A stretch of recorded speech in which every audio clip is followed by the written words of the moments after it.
Hello everyone, welcome back to the channel. In this video I'm going to create a quick review, an honest review about this powerful website called Timeline.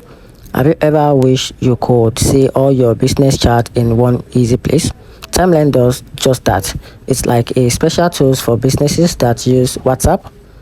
It gathers all your team's WhatsApp's conversation and puts them into together. This makes it super simple to find old messages, keep track of all what everyone is saying, and work together better. Think of it as a way to organize all your important WhatsApp talks so nothing gets lost. I'm talking about the important part of this platform, which is the best features of this AI website called Timeline.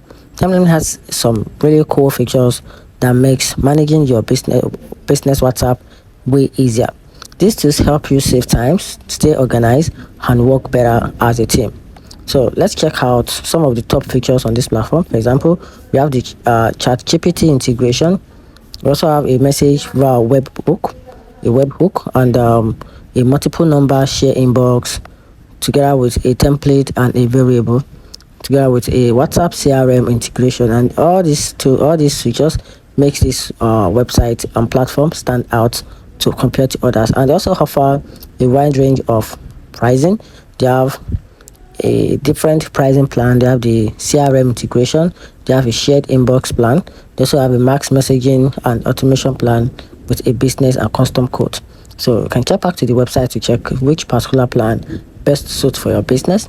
And talking about the pros and cons, it is good to understand the good side and the bad side of a particular platform to decide if it fits for your need. So talking about the advantages of this platform, it keeps all chat in one place. Teamwork on WhatsApp becomes easier. Finding old message is very fast, and organizing chat with a tag is simple, together with connect with others useful tools. Talking about the downside, which is the disadvantages of this platform, its cost might be high for small terms. It relies heavily on WhatsApp usage, and some advanced features have learning curve, and full functionalities need a stable internet. So let me know in the comment section